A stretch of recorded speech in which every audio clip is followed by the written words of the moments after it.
Estás viendo Radio Touch TV. Sigue con Democracia Liberal. Promover libertades, igualdades y fraternidades. Democracia Liberal.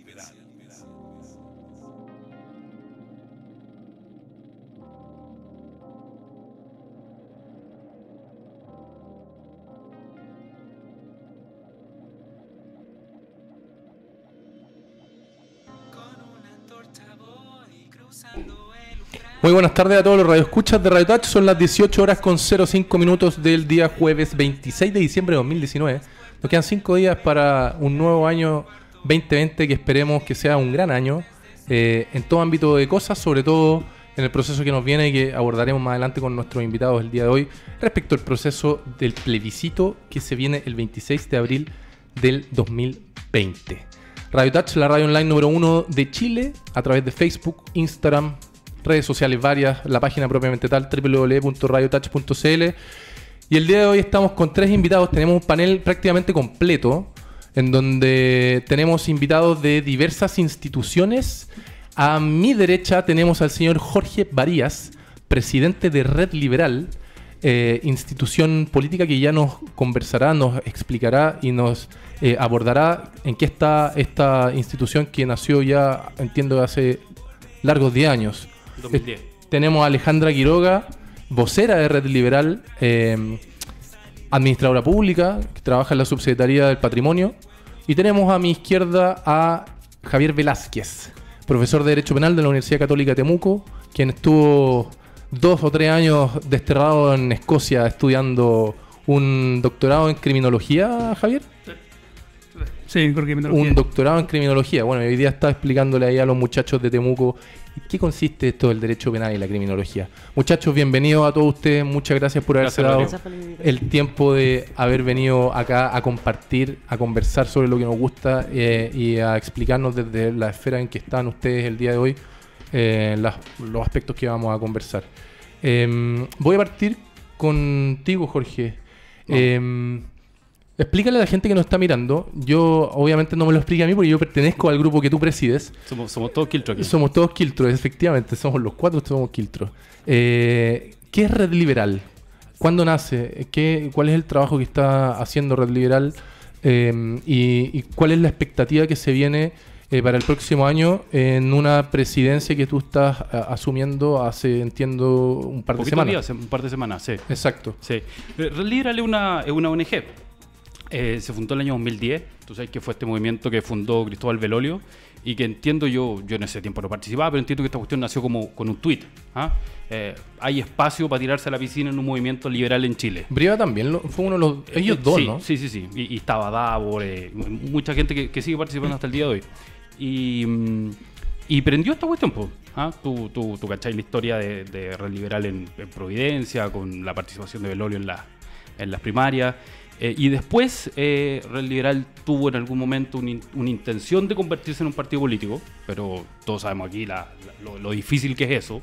Sí. Hasta que el año pasado, o bajo la directiva de Rodrigo Montabone, de Alejandro Fernández y de... ¿Quién se me olvida?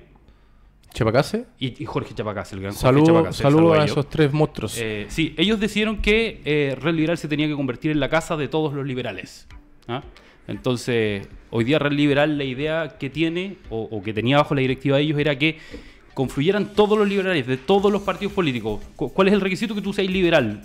Más específico, los liberales igualitarios, los que creemos en que la libertad y la igualdad van de la mano, que se ayudan. Claro. No como nos han contado durante 40 años en Chile.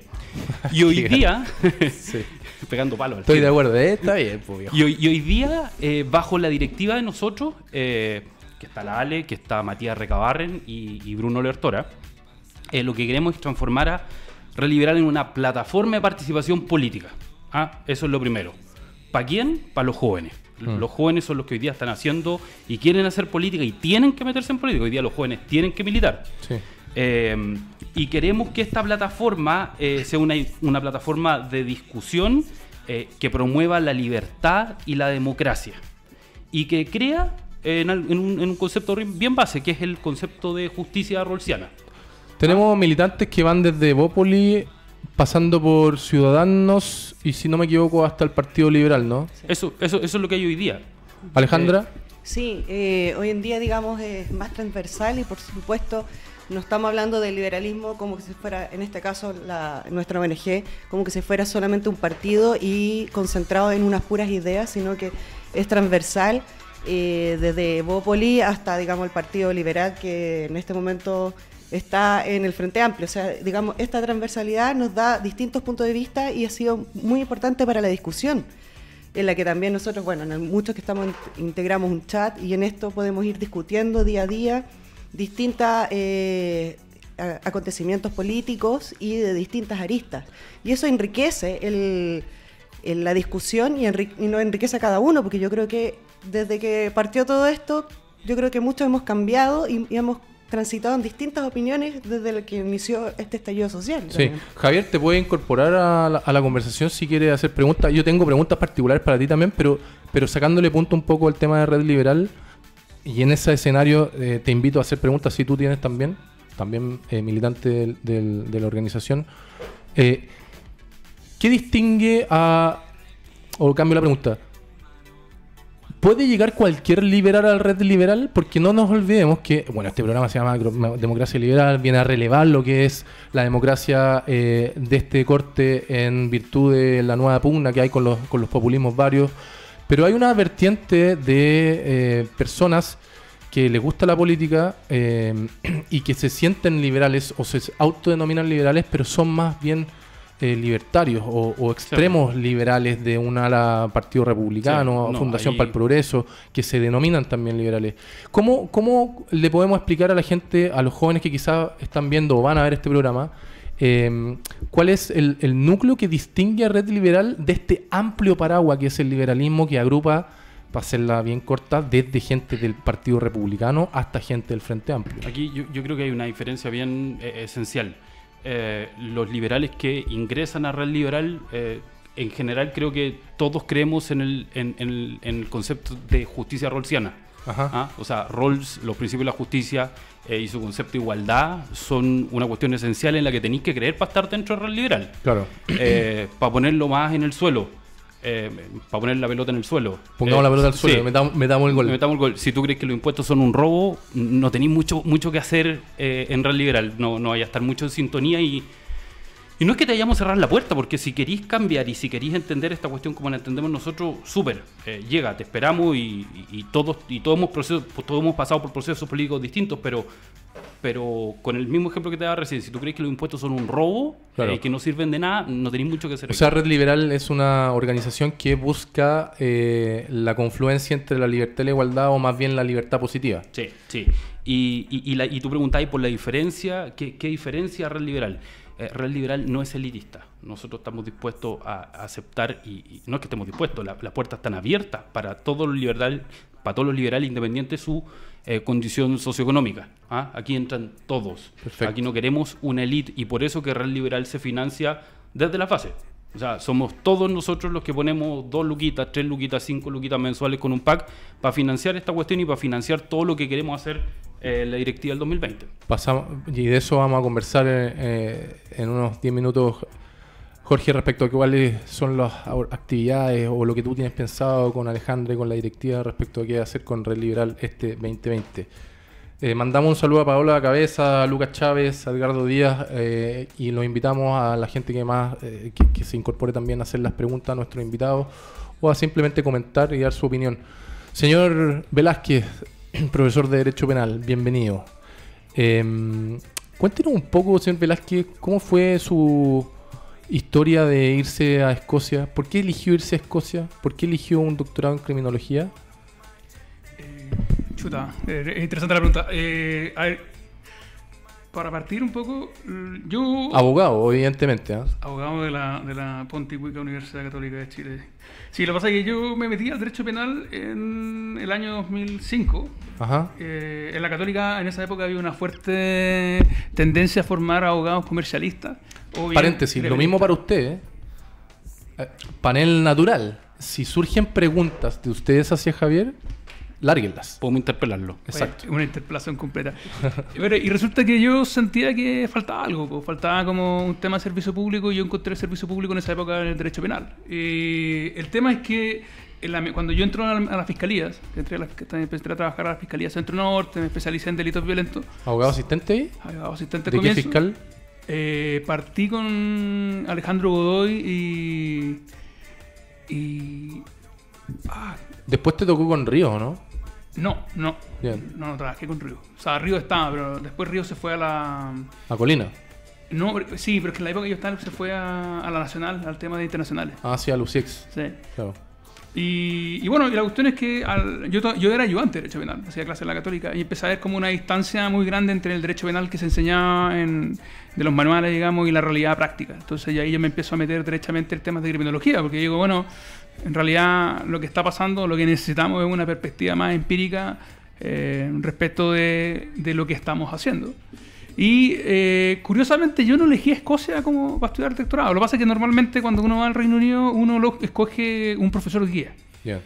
Y había un profesor guía que me interesaba, que yo había leído su material, que era Fergus McNeill, que él estaba trabajando temas de reinserción, una cosa se llama teoría del desistimiento, que básicamente... Cosas raras que no existen en Chile. Claro. Cosas pero bien débiles. Estamos avanzando, ¿eh? Y bueno, la cuestión es que yo primero lo elijo a él y después me doy cuenta que él está en Glasgow.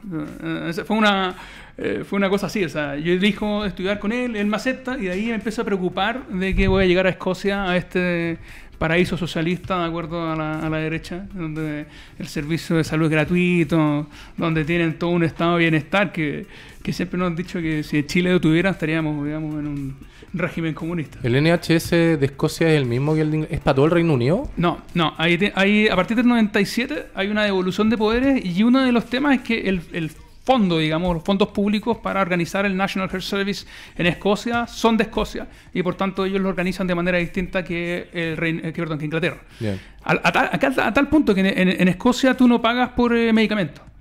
En Inglaterra hay un copago, digamos. Y la otra diferencia es que efectivamente Inglaterra progresivamente ha aumentado, digamos, el sector privado. Bien.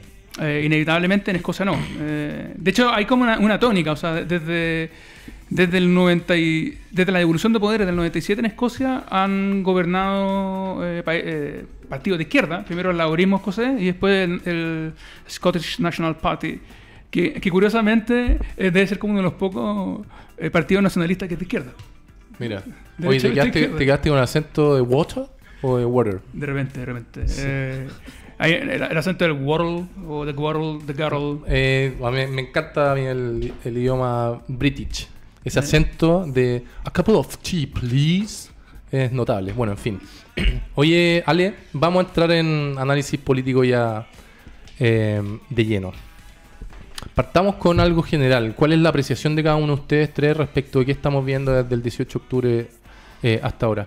¿Qué es esto del estallido social? ¿Cuál es tu visión? Tú eres administradora pública, tú trabajas en el gobierno. ¿Hace cuánto tiempo trabajas en lo público? Hace casi 11 años, bueno, en abril. Ya, mira, tienes toda una historia en lo público que puede ser súper interesante a ese respecto, porque tú estás viendo in situ lo que es el aparataje público. Si se puede extender, no se puede extender, es eficiente, no es eficiente desde tu perspectiva. Bueno, ¿qué nos pasó? A ver, yo creo que, por un lado, bueno, también voy a decirlo desde la experiencia un poco, tal vez en el momento y en el suceso en que empezó con el tema del metro, tal vez yo me decía, esto no es la forma. Y yo creo que muchos nos planteamos desde ese escenario a cambiar, a decir, bueno, habría otra forma. Y finalmente yo creo que en lo esencial es que, no sé si como Chile cambió o Chile despertó como frases tan que se están ocupando, sino que se está teniendo una mayor conciencia de que el Estado no se está haciendo cargo de todo aquello que ha prometido. Y no es promesa de este gobierno, sino la promesa que han tenido desde que se retornó a la democracia.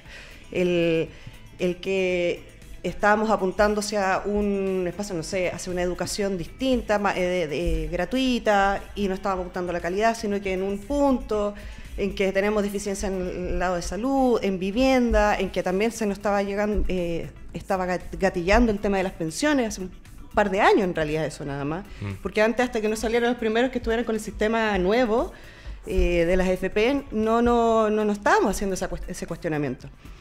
Y creo que se empezó a mirar hacia el lado y decir, a ver, en otros lugares se está alcanzando y con lo que tenemos somos un país, se supone que somos un país mucho más rico, entre comillas, que toda Latinoamérica, y no podemos llegar hacia otro punto. ¿Por qué nos empezamos a mirar hacia el lado con otros países? La trampa de los números macro.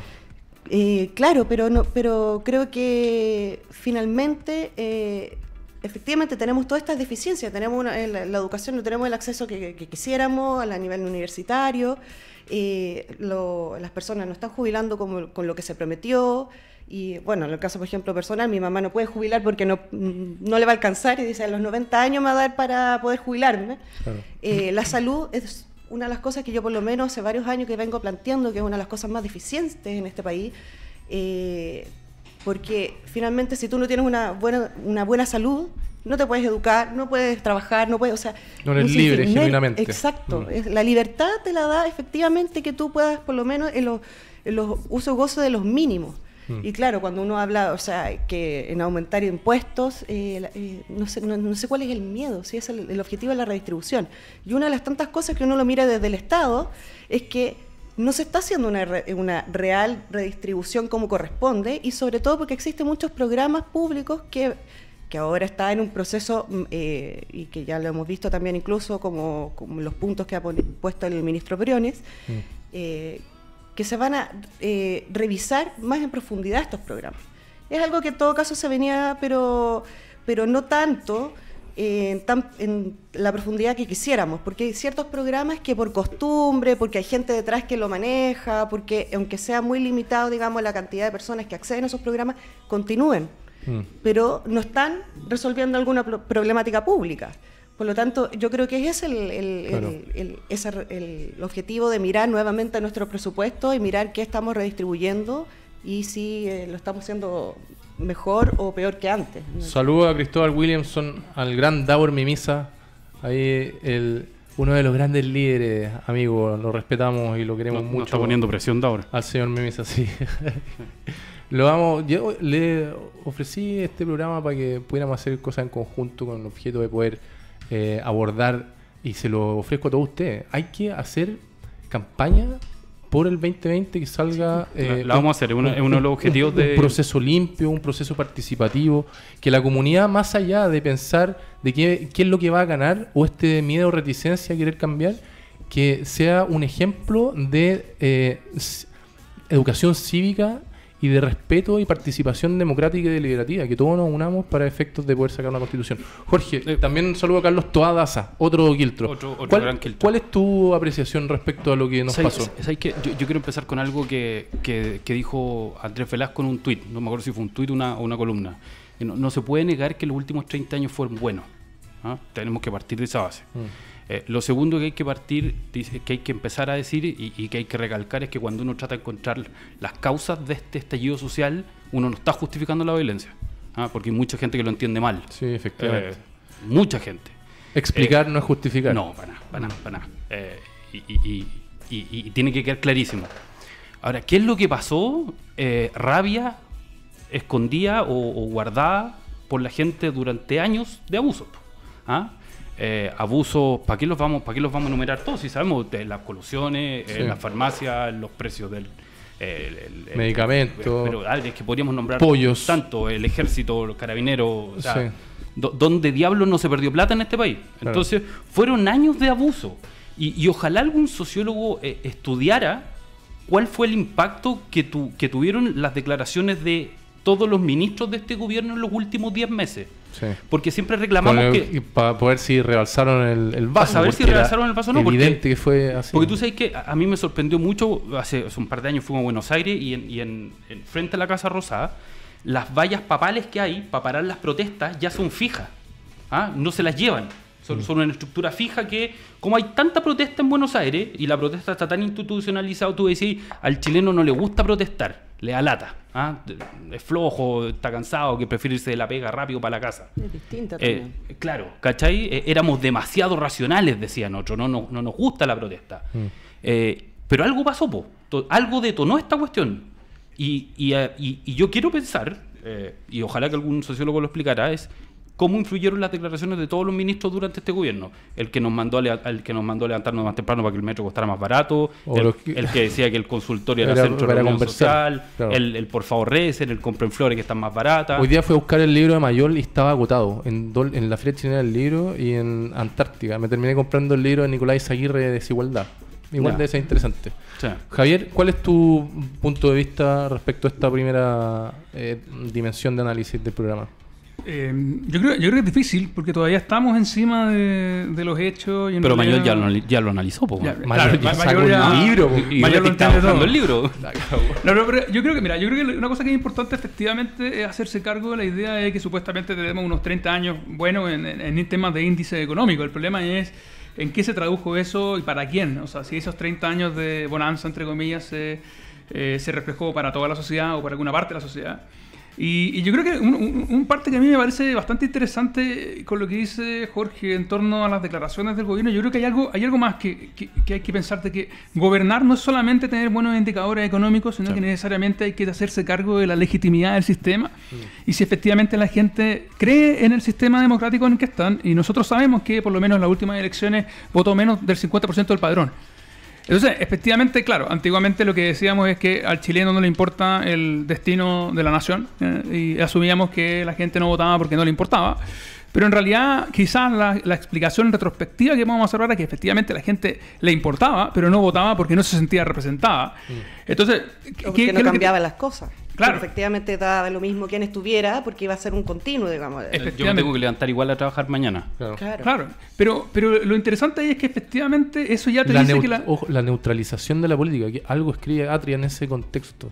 ¿Cómo cruza el tema de la crisis de legitimidad del sistema con la Constitución respecto de que el poder político no le pudo hacer el contrapeso al poder económico y cómo eso se conecta con la Constitución? Bueno.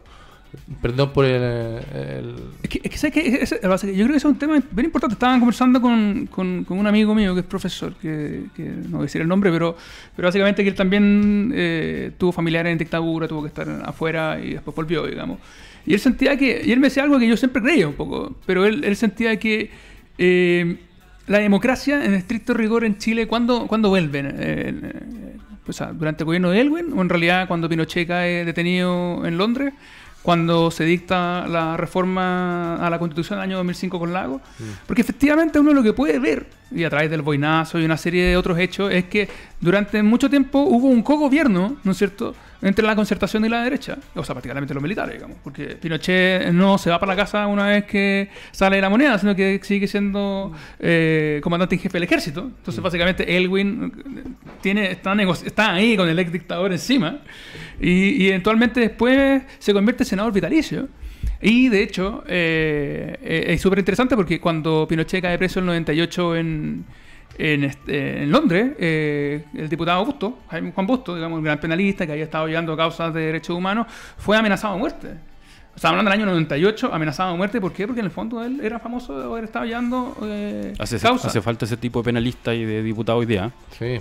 Pero el punto interesante es que estamos hablando de 1998. O sea, tu tesis es que la transición ha durado mucho más tiempo del que nosotros pensamos que duró. Es que yo creo que el problema es que la transición comenzó después. O sea, yo creo que en el fondo uno pudiera decir, bueno, parece que la transición comienza cuando Pinochet pierde poder. ¿Y cuando Pinochet comienza a perder poder? Bueno, es cuando queda detenido en Londres. Entonces, el problema es que yo creo que hay una lectura que hacen generaciones más jóvenes donde se culpa del poco avance en términos de políticas sociales a la concertación. Se le critica mucho. Yo creo que el Frente Amplio tiene una crítica muy fuerte con eso. ¿Se conecta lo que dices con la poca fiscalización por parte del poder civil a las fuerzas de orden, particularmente carabineros? ¿Se conectará con aquello? Yo creo que hay un doble tema ahí, porque efectivamente ¿cuánto pudo, por ejemplo, cuánto pudo Elwin, cuánto pudo Frey mejorar, digamos, el control? Sabemos que básicamente un gran avance se logra con la modificación del año 2005. Recién ahí en el fondo se le da al presidente ciertas facultades para el efecto de ejercer cierto control civil. Ahora, también sabemos que esta relación con el poder, particularmente con Carabineros, como quien dice que Carabineros se mantiene como una institución donde se manda sola, digamos. Se mantuvo durante el primer y segundo gobierno de Bachelet y evidentemente se mantuvo durante el primer gobierno de Piñera y actualmente lo estamos viendo. O sea, de alguna manera la gran pregunta ahí es, bueno, Y a propósito, digamos, de la violación de derechos humanos que hemos estado viendo, la pregunta también se conecta. O sea, ¿hasta qué punto la democracia ha sido capaz de ejercer controles? Y quizás debemos empezar a asumir que realmente no se pudo hacer muchas cosas con la anticipación que queríamos. Es que ahí hay un tema, pues, o sea, el número macro es el que nos importó mucho en Chile durante mucho tiempo. Sí, claro. Como los números fueron buenos en términos macro y la desigualdad la teníamos debajo de la alfombra, la falta de distribución que decía la Ale, teníamos a la gente trabajando. ¿Ah? Sí. Todos trabajábamos porque queríamos seguir ganando lucas, queríamos salir siguiendo adelante y vivíamos esa normalidad. Porque nos dijeron que el chorreo era la solución. Era la forma de llegar al desarrollo. Claro. Pero si te fijáis, Chile es un país que se va sacando caretas. Porque hoy día nos damos cuenta que en Chile se violan los derechos humanos. Hoy día se están violando violentamente. Pero los años anteriores tú tenías 10, 15 casos de violación de los derechos humanos igual. Sí. Para cerrar, ¿durante cuánto tiempo pensamos que Carabineros era una gran institución porque no los podíais coimear? Porque no te recibían coimas. Claro, pues nos comparamos con la región y el nivel de comparación no era muy alto. Entonces nos hemos ido sacando las caretas y dándonos cuenta. No lo coimeáis directamente con el pago para sacarte el parte. Pero en estricto rigor estaban haciendo algo mucho más los fraudes que estaban haciendo arriba eran horribles. No más recibidas por parte de los ciudadanos, sino que estaban coimeándose entre ellos mismos. Sí, pero ahí tal vez uno podría hacer el matiz, porque no sé si llegaba eso al digamos, el carabinero que está en la calle pasando el parte. Que no. Sí, no al que de más arriba. Entonces igual es como que esas diferencias que finalmente... Sí. Lo más probable es que no, y eso es lo más terrible. Porque el que recibe el odio y la rabia de la ciudadanía es el carabinero que está en la calle. Y ese gallo no ha defraudado nada. Y ese gallo, sí, quiero pensar que cuando agarra a patadas a un manifestante en el suelo es porque nadie le ha explicado que no puede. O le explicaron y no entendieron, como la pregunta que le hacen respecto a así en un foro que habían 100 carabineros. Que todos respondieron, la mitad respondió la pregunta mal. La mitad respondió la pregunta, un poco más de la mitad respondió mal respecto a si hacer una sentadilla desnuda a mujeres y hombres era violación de los derechos humanos, y más de la mitad dijo que no. Y se miran desconcertados, pues si es el problema. En un año de preparación, ¿qué va? O sea, estamos hablando de un año, 12 meses. ¿Y académicamente cuántos son? Oye, estamos ya hablando de este tema. Era un tema siguiente y quería poner otro, pero ya estamos en este tema. ¿Cuál es la percepción? Dame tu percepción, Ale, y después que nos explique Javier respecto a su área de expertise. ¿Qué es lo que ha pasado con la institución de orden respecto a que no ha cumplido con los roles que corresponden con los protocolos de uso de fuerza, en donde 4 de 4 informes de organizaciones internacionales de derechos humanos han sido todas contestes y en forma unánime han declarado que los derechos humanos se han violado? ¿Qué pasó con esta circunstancia de nuestros carabineros y de nuestras fuerzas armadas? ¿Cómo podemos mejorarlo? ¿Cuál es tu percepción a este respecto? ¿Necesitamos hacer tabla rasa, generar una nueva institución o perfeccionar la que hay? O sea, yo ¿Cómo creo salimos de esto? O sea, es difícil hacer, digamos, y como partir de cero, porque el orden igual se tiene que mantener, digamos, sí, existe un orden público y yo siempre decía que una de las cosas que también me preocupaban era referente a qué es lo que iba a pasar después de esto. Y que es lo que tal vez vemos de cierta manera, que es como la delincuencia común, el que la gente esté vendiendo, el comercio ambulante crezca, que también ahí puede ocurrir otro tipo de instancias. Y el que lo lleva ahí mal en realidad es el carabinero que está ahí haciendo las labores diarias, que nunca tal vez tuvo participación en los otros acontecimientos, pero está dentro de la institución. Entonces yo creo que, por un lado, hay que hacer una revisión de todos los protocolos como corresponden. Segundo, hay que realmente revisar la parte como académica, digamos, de cómo se forma un carabinero, desde aumento, digamos, de lo que es respecto a el ámbito de los derechos humanos, el tratamiento incluso con las armas disuasivas. Sí, y con ese tema de las armas, ¿hubo un estudio, Javier, o tú publicaste algo, recuerdo un hilo en Twitter súper bien fundamentado, con citas académicas, evidentemente no un paper, pero podría ser perfectamente un paper. Por ahí hay un celular sonando, no el mío. Está cerrando. Pueden bajarle el volumen y ponerlo. Ojo, podéis ponerlo y bajarle el volumen y así no se escucha, pero podéis ver lo que están preguntando. De hecho, Jorge Varías lo está viendo. Por eso estaba pagando. Te pillamos en vivo y en directo, viejo. Lucas Chávez, saludos desde la Facultad de Derecho de la Universidad de Chile, viendo el programa desde la oficina. Javier, ¿qué pasó con esto de los balines? ¿Los balines eran aptos? ¿No eran aptos? ¿Las lesiones oculares ocurridas respecto a los manifestantes fueron un resultado del el no respeto de protocolos por parte de Carabineros? ¿Nos dijeron la verdad respecto a qué balines se estaban usando? Exactamente. A ver, yo creo que hay varias cosas ahí y tomando un poco lo que dijo Alejandra. Hay que entender dos cosas. Primero, ¿de qué estamos hablando? Cuando hablamos del tema de los perdigones de goma, lo que estamos hablando es de un tipo de munición que fue creado en los años 60 como alternativa, digamos, a la munición letal. Que originalmente era de madera, después de goma y normalmente se llaman Kinetic Impact Projectiles, o sea, el nombre es como proyectiles de impacto cinético, que básicamente lo que quiere decir es que en un mundo ideal, disparando estas balas de goma a una distancia adecuada, yo debiera dejar un moretón, o sea, una herida contusa, no perforante, no penetrante, no abierta. Yeah. No obstante, lo que la evidencia empírica nos da, llevamos más de 30 años de uso en distintos lugares de conflicto, y lo que han descubierto es que efectivamente, si tú disparas a menos de la distancia permitida, tú puedes llegar a matar a alguien. En Chile se usan... ¿Y esos protocolos los conocía la institución del orden? Vamos por partes. O sea, primero ¿qué es esto? ¿No es cierto? Ahora, en Chile se usan dos, ¿no?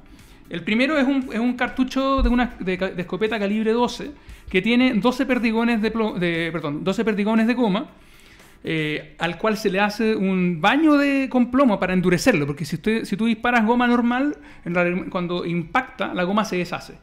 Entonces, ¿qué es lo que hacen? Le hacen un baño y ese baño tiene trazas de plomo. Ahora, ¿por qué tiene plomo? Bueno, porque esa munición jamás fue pensada para generar heridas penetrantes. ¿Por qué? Porque el mismo fabricante dice que no se tiene que disparar a menos de 20 metros. Información conocida por parte de Carabineros. Vamos allá. Se filtró un informe del año 2012, en el cual Carabineros, para efecto de acreditar cuáles eran los verdaderos daños que se podían causar por esta munición, fue a un polígono de tiro con la munición que están usando hasta hoy día y fue con una doctora, ¿no? Vivian Bustos, que es básicamente una de las peritos famosas de la OCAR. ¿Y qué es lo que hicieron? Dispararon contra una madera y la perito iba viendo el nivel de penetración en la madera y lo traducía a las posibles lesiones que podía causar. Las conclusiones de ese informe fue la siguiente: fue que la distancia mínima de disparo tienen que ser 30 metros. Si tú disparas a menos de 30 metros, puedes generar heridas penetrantes e incluso la muerte. A 5 metros mortal, a 10 metros mortal, a 15 metros puedes mutilar, o sea, quebrar huesos. Perdón, dice pérdida explosión de globo ocular. Claro. Lo dice en todas las distancias, así de claro. Efectivamente. Ese es el otro tema, que básicamente da lo mismo la distancia que tú dispares. Si un perdigón llega al ojo, tú puedes provocar la explosión del globo ocular. Entonces, ¿qué es lo que ese informe del año 2012, quién lo solicita? Lo solicita la Unidad de Educación y Capacitación. O sea, la unidad que capacita a Carabineros, que hace el curso con el cual tú tienes que aprender. O sea, porque Carabineros dice, para poder usar la escopeta usted tiene que estar certificado. ¿Quién certifica? Carabineros mismo. Y Carabineros enseña esto. De hecho, el reporte de Human Rights Watch, ellos entrevistaron, digamos, a gente de golpe, y la gente de golpe les dijo lo siguiente: sí, a nosotros nos dicen no disparar a menos de 30 metros y al mismo tiempo nos dicen no disparar al tercio superior del cuerpo.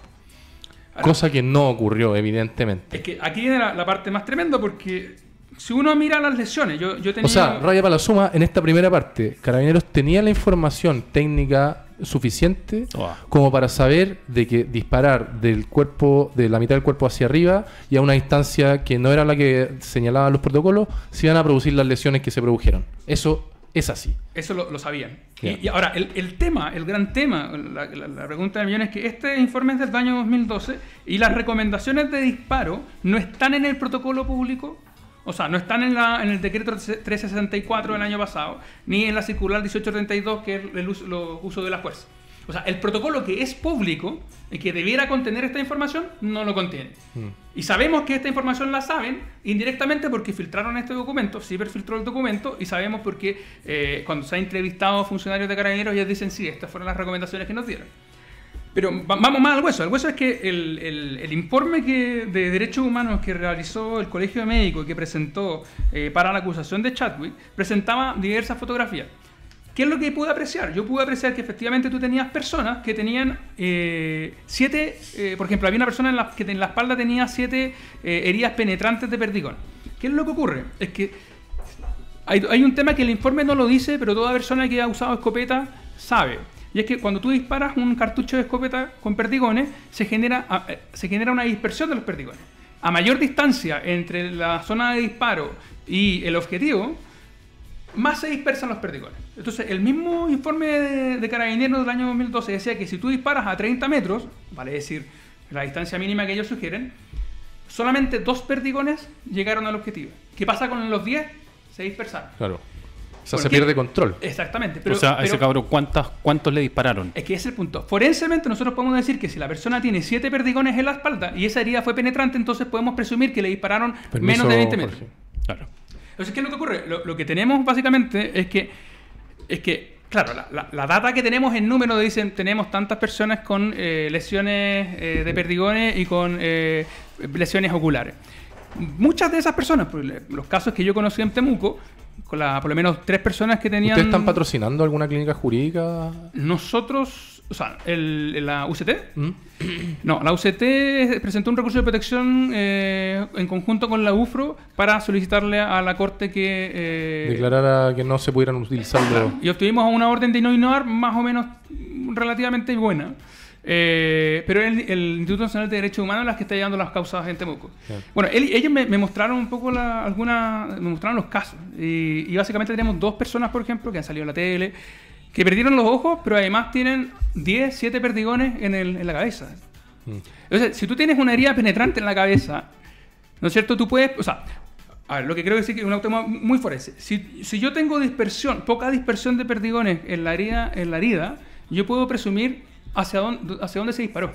O sea, si la mayoría de los perdigones se concentran en el tercio superior del cuerpo, en algunos casos en la cabeza, entonces a esa persona apuntaron en contra de la cara. Y a menos de la distancia que... O sea, y más encima esos perdigones yo entiendo que no te los podéis sacar a no ser que haya una infección. O sea, el hecho de que tú tengáis simplemente un perdigón metido entre medio del muslo, el doctor te va a decir, no te lo puedo sacar porque el daño que te puedo provocar es aún peor. Hoy quiero poner sobre la mesa un tema conectado con lo que está explicando Javier y lo que está comentando Jorge. Se los pregunto primero a ustedes 2 chiquillos, a Lale y a Jorge. Saludamos a Carlos Osorio, a Sebastián Ramos, que dice aguante Javier Velázquez. Y a Boris Tomisic, grande Tomisic, otro de la familia croata. Lamentablemente la CAP ya quedó grabada a fuego en miles de jóvenes. Que Carabineros recupere el respeto y apoyo de la mayoría de los ciudadanos requerirá cirugía mayor, no una reformita. Muchachos, el día de ayer conocimos una entrevista del presidente Sebastián Piñera que se la hizo Andrés Oppenheimer para CNN, entiendo que fue grabada por ahí por la tercera semana de diciembre, en donde nos encontramos con afirmaciones delirantes prácticamente del presidente de la República que señalaba de que las violaciones a los derechos humanos, la mayoría de ellas habían sido las que se mostraron en televisión o en los medios, en las redes sociales, han sido grabadas fuera de Chile y que teníamos o siguen esa tesis del enemigo implacable que no respeta a nadie y como que no quiere comprender que lo que hay detrás de todo esto es un fenómeno social mucho más grande, mucho más relevante, mucho más grave que buscar una excusa referida a un enemigo externo. Y le da con esto el informe Big Data, parece que va en esta línea. No se sale el segundo piso y Piñera, al parecer, de querer transmitir a la población chilena de que esto no es una genuina explosión social, sino que hay alguien detrás que está maquinando. ¿Qué les parece lo que escuchamos ayer, sabiendo lo que nos han dicho ya 4 instituciones de derechos humanos, lo que nos explica Javier?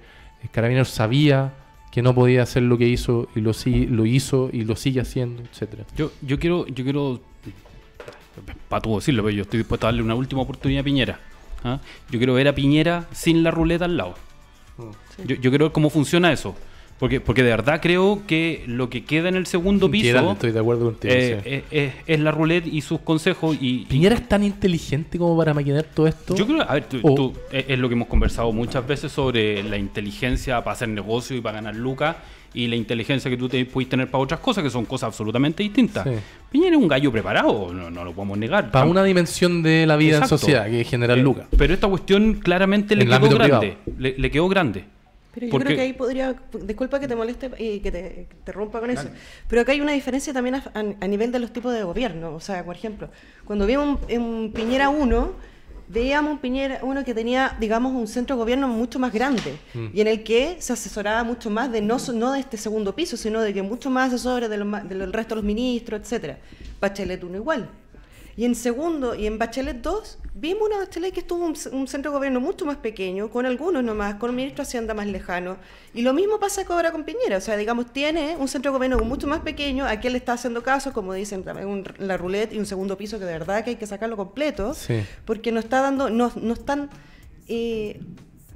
no logran sintonizar la causa de lo que está ocurriendo. Supongo que no están sintonizando, o en realidad tal vez puede que ser que no está escuchando, porque también pueden haber las dos variables, no lo sabemos en realidad. No entender también, o quizás sintonizan y de adrede, o sea, de forma directa, ellos están tejiendo mostrar una alternativa a la sociedad de que no es real esto. Yo creo que es una buena forma, y con esto termino, Jorge, perdón, es una buena forma de defender la Constitución. Sí. En la Constitución de 1980. O sea, ya, me ganaron el gallito de que quieren una nueva Constitución.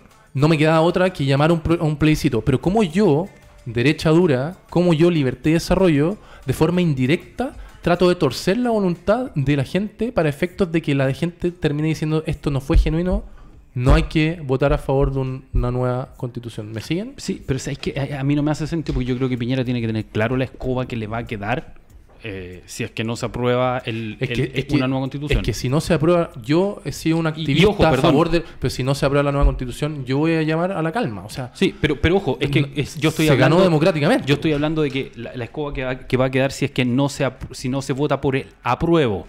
Aquí no hay carta blanca para que se escriba lo que sea en los 9 meses que va a durar la redacción de la Constitución. Yo me reservo el derecho a votar en contra si es que escriben cualquier mamotreto.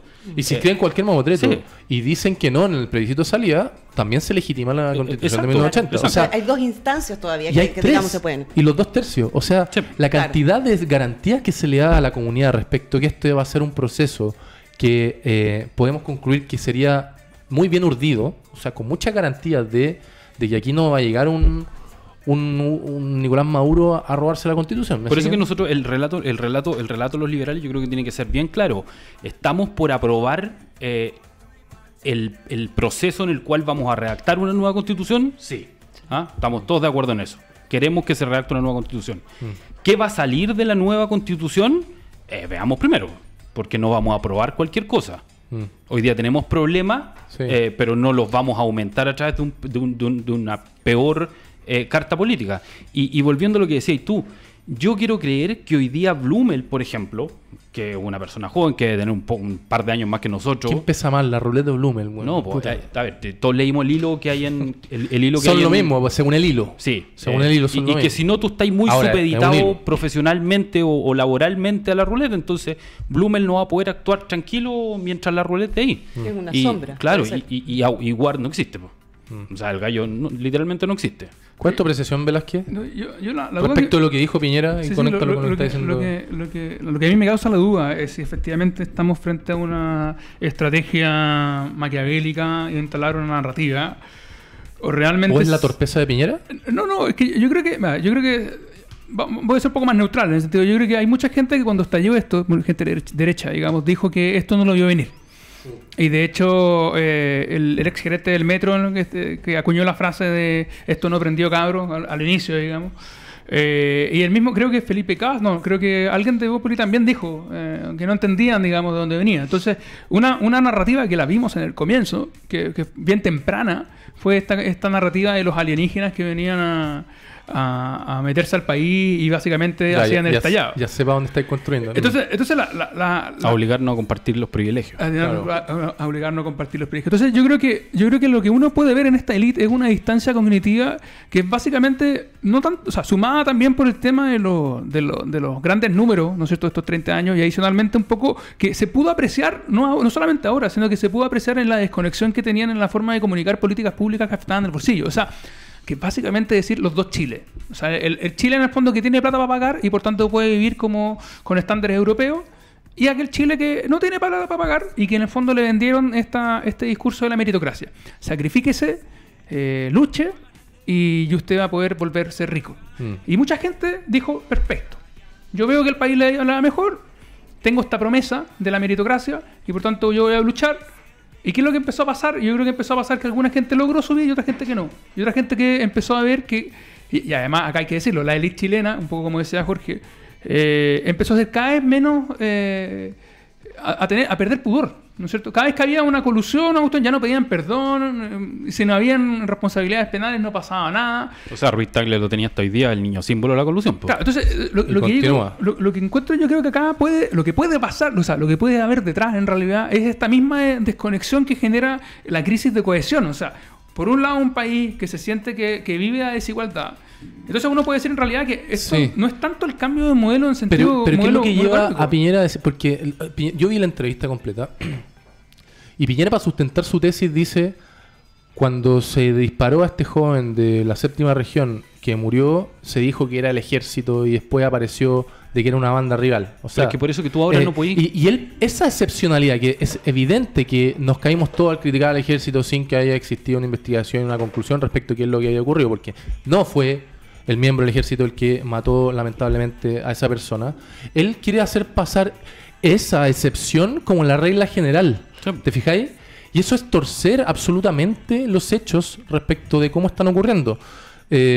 Saludamos a Ignacio Labra, grande Ignacio, compañero del último diplomado que me tocó cursar. Te mando un gran abrazo y un gran grupo humano hicimos ahí en ese diplomado. A Nico González también, el autor del Pajarito de Democracia Liberal. No vamos a hablar del LBT. No vamos a hablar de Land Value Tax, Nicolás González. Aunque yo, si en algún momento, en alguna ocasión, llegara a alguna toma de decisiones de poder o voy a hurgar ahí. ¿Escuchar? Vamos, sí, tiene sentido lo que dice Nico. Ale, ¿cuál es tu apreciación respecto a lo que decía Javier? A ver, en esta desconexión, digamos, que existe, yo creo que no es algo bien transversal el buscar el enemigo externo para no poder... Oye, Evo Morales lo hizo todo el rato contra nosotros. Sí, exacto. O sea, por eso digo, no es una práctica ni un sector ni del otro, es una práctica transversal que ayuda a poder, por así decir, cohesionar a las personas y decir, busquemos afuera y todos contra Evo Morales, Chávez, Maduro, etcétera. Todo el mundo lo ha hecho, digamos, pero la diferencia es que acá se les ha olvidado que existe tanta red social y tanta en el que el día a día la persona están todos filmando cada uno de los hechos, que hay cosas que tú ya no puedes controlarlo. No puedes decir que no existe o que no es verdad. O sea, si por ejemplo ahora le echamos la culpa al K-pop, o sea, si tuviéramos en las redes sociales en los 90 nos dirían que a todos los que nos gustaban, no sé, los Backstreet Boys, era el denominador común. A lo que voy es que yo preferiría que en este momento un gobierno diga, sí, la hemos embarrado completamente, asumimos todo, sabemos que tal vez esto no va a continuar, o sea, en el sentido de que lo más probable es que tal vez no exista otro gobierno, digamos, de derecha, tal vez por un buen tiempo, pero salir bien en este momento. Yo creo que acá los que han parado, digamos, el proceso a nivel de las instituciones son los ministros que están en este momento ya, o ministros, subsecretarios que no han hablado, que siguen haciendo el trabajo. En este momento que estamos viendo un Briones que está teniendo un protagonismo que tal vez hace mucho tiempo que no teníamos de un ministro de Hacienda explicando todo.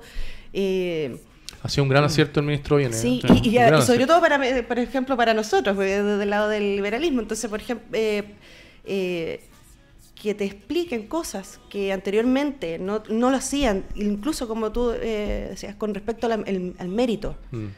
no han enseñado sobre todo a las mujeres referente al mérito, o como todavía hablan con respecto al mérito, Qué gran mentira. que tratar las mayores mentiras, porque para las mujeres llegar a un distintos niveles de puesto o jerarquía, o en Están la compitiendo política. con una mochila hacía y con una piedra en la espalda. Claro, digamos, entre lo heteronormativo que tenemos en esta sociedad y todas las cargas que tenemos, imagínate las posibilidades que te va a tener alguien que esté en el lugar rural de Mapuche para llegar a las mismas condiciones que puede ser alguien desde la capital, una mujer. Todas esas diferencias nos hablan de mérito para poder llegar, no sé, para ser un consejero del Banco Central. Ay, no necesitó una cuota, no necesitó paridad. Sí, pero una entre cuántas. Sí. Hay Muchachos, algo nos queda- que, perdón, Sí. para cerrar, el tema del Big Data, yo creo que no podemos dejarlo pasar así tan rápido. El tema del Big Data, ahí tú te das cuenta los cegados y los encerrados que están en el segundo piso de la moneda, porque hablaron con expertos, con académicos. Sí, pues. Les dijeron, no, esta cuestión no se puede hacer. Les recordaron ¿Y cómo el se payaso. enmarcaron del Sí, informe? le recordaron el payaso que hicieron con el profesor Smith hackeando WhatsApp. Sí. Y resulta que igual buscaron hasta que encontraron un vendehumo Confirmar su premios tesis, po, weón. sí, hasta que encontraron un vendehumo con premios comprados en el extranjero y libros autopublicados Sí. que les vendió algo, po. Claro. ¿Cachai? Oye, Jorge, nos quedan 6 minutos. ¿Qué se viene para Red Liberal respecto, particularmente conectado con el proceso constituyente? Mira, ¿Se van a hacer charlas particulares respecto vamos a esa a empezar a hacer charlas. El día 6 tenemos la primera charla, el 6 de enero con Invitemos a la gente. con Cristóbal Cadide, Ajá. que es un chiquillo que está estudiando, que chiquillo, sí, debe tener la mía, que está estudiando en ¿dónde? Un Lolo. Un Lolo, Sí, sí, po. Está estudiando en Europa y va a hacer una charla sobre minimalismo constitucional e innovación constitucional. Entonces el tema es re bueno. En las redes sociales de Red Liberal pueden ver para inscribirse. Ahí están. Muy bien, muy bien. Pero Mati, métanse gracias. al Instagram y métanse, porque la página va a estar en renovación ahora. Pero métanse al Instagram, al Facebook y al Twitter. Ahí están. Y vamos a tener una serie de charlas, me imagino, durante el Vamos a hacer 2020, una ¿no? serie de charlas y queremos trabajar en video para hablar sobre el proceso constituyente desde el punto de vista liberal, igualitario y además tratando de informarle a la gente. Hoy a disposición este medio para que lo puedan utilizar. Muchas en gracias. su Y objetivo. esperamos contar contigo también. Sí, ahí vamos a ir a... Y lo segundo que quiere hacer Red Liberal este año es meterse en el tema de la igualdad de trato. Creemos que una de las grandes causas de esta crisis es la desigualdad de trato. Es la violencia pequeña, es la desigualdad pequeña, pero que es sistemática, es todos los días en contra de los ciudadanos. Y a ese tema le queremos dar. Hoy día se está haciendo una consulta sobre la ley Zamudio, contéstenla, porque las preguntas que se están haciendo son muy malas. Ahí estamos viendo el Ahí está Instagram de Red el Instagram, Liberal. sí. Las preguntas que se están haciendo hoy día para esa consulta son muy malas, porque tenemos que entender que en Chile una de las grandes discriminaciones que ocurren es cuando vaya a pedir pega y te preguntan de qué universidad saliste, de qué colegio saliste y dónde veraneáis. Hoy día me tocó ver un currículum con el colegio. Y era Bueno, como, es que ¿por qué solo siguen pasa en poniéndolo? Chile. O sea, ¿cuántas veces cuánto tiempo tuvo que pasar en que el currículum fuera ciego? O sea, incluso, te lo pongo desde el lado de la cultura, tuvimos que ver para ver si había algún tipo de discriminación en el acceso a los nuevos escritores. Había un sesgo de género y ahí tuvimos que también incorporar el currículum ciego. Entonces, estos o sea, como dice Jorge, con respecto al trato, también se da estos micromachismos, discriminaciones, entre comillas, para algunos casos son positivas, en el hecho de cuando hace cuántos años que a una le preguntaban si iba a tener hijos. Sí. O sea, eso sigue pasando. O sea, es determinante lo que van a hacer en esa línea de acción. Que Queremos es poner sobre trabajar la para mesa que en igualdad Chile de no te trato. pueden preguntar nunca más Sí. de qué colegio venís ni dónde veraneáis para acceder a una pega. Muy bien. Oye, Si logramos traer eso, estamos cerrados el 2020. vamos a haber hecho un buen punto con Red Liberal. Te deseamos toda la suerte, Jorge, en esa presidencia y a la vocera también, Ale. Todavía no nos despedimos. Rodrigo Álvarez Quevedo, se conectó un penalista y acá conectamos la pregunta, quedan 3 minutos, pero Javier, en resumidas cuentas, te quería preguntar algo particularmente a ti. Yo soy fan de la política criminal reduccionista. La política criminal reduccionista tú nos puedes explicar mejor que yo, pero básicamente dice en relación a que el derecho penal es la última ratio.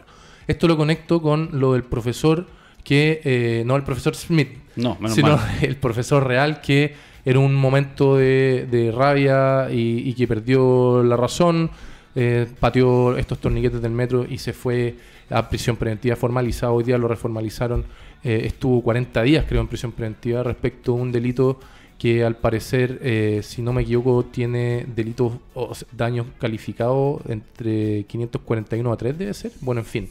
¿Por qué? Pero cometido en época de ley de seguridad interior del Estado, sí.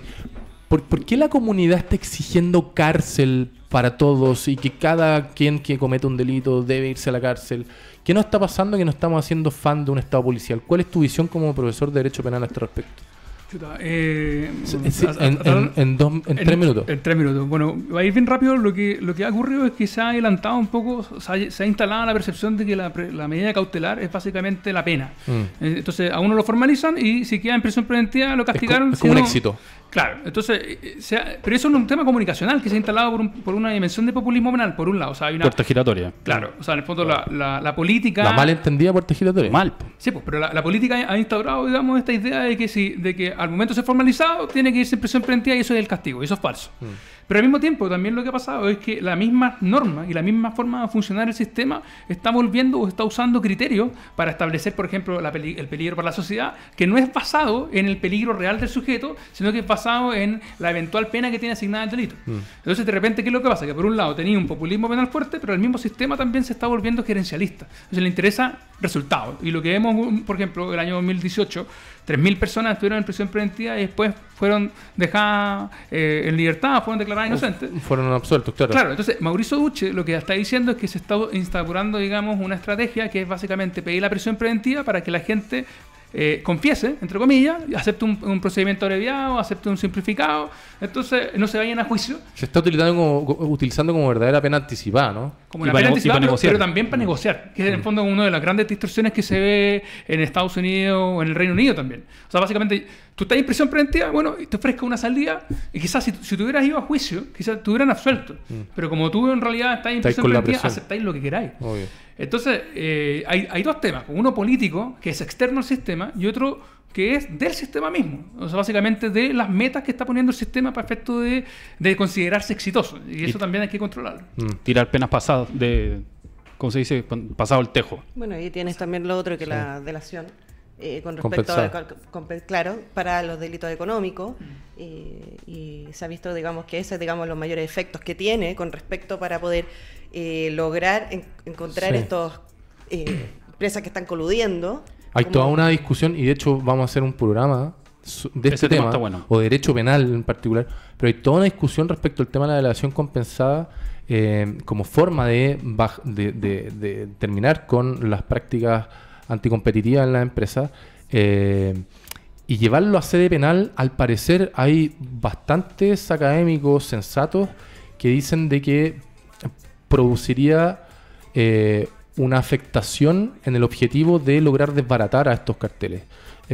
Porque si ya la esfera penal se mete, el delator compensado no tendría un interés en delatar. ¿Me siguen? Yo lo creo, sí. Mauricio Obreque me parece que tiene una postura distinta. Mauricio Obreque, sí, penalista también de Red Liberal y de APP. Me manda un saludo también a Asociación de Pensamiento Penal, del cual también Javier es miembro. Muchachos, les mando un saludo para terminar a Rebeca Senjo Jaramillo de Futrono, Manuel Morales Torres, grande Manuel, y a Francisco Ormazábal. Ha sido un placer tenerlo esta hora acá. Como les dije, se pasó volando. A mí me quedaron 2 puntos para hablar, pero así es el tiempo en lo que es la radio televisión. La radio televisión le puse, pero es radio televisión. Esperamos de que cada día más Radio Touch vaya ganándose un lugar en los medios de comunicación del país. Jorge, Alejandra, Javier, muchas gracias por haber venido. Gracias a ti. Gracias. Y probablemente caiga una nueva invitación para seguir hablando, porque la verdad es que estuvo muy entretenido el panel de hoy, muy entretenido. Muchachos, muchachas, muchaches, nos estamos viendo el próximo jueves a la misma hora de siempre en Radio Touch TV, radiotouch.cl. Un nuevo programa de Democracia Liberal será el primero del año 2020, un gran año que esperemos que haya nueva constitución para el país, que sea solidaria, republicana, en democracia. Muy bien, presidente de Red Liberal. Nos estamos viendo, hasta luego. Chao, chao.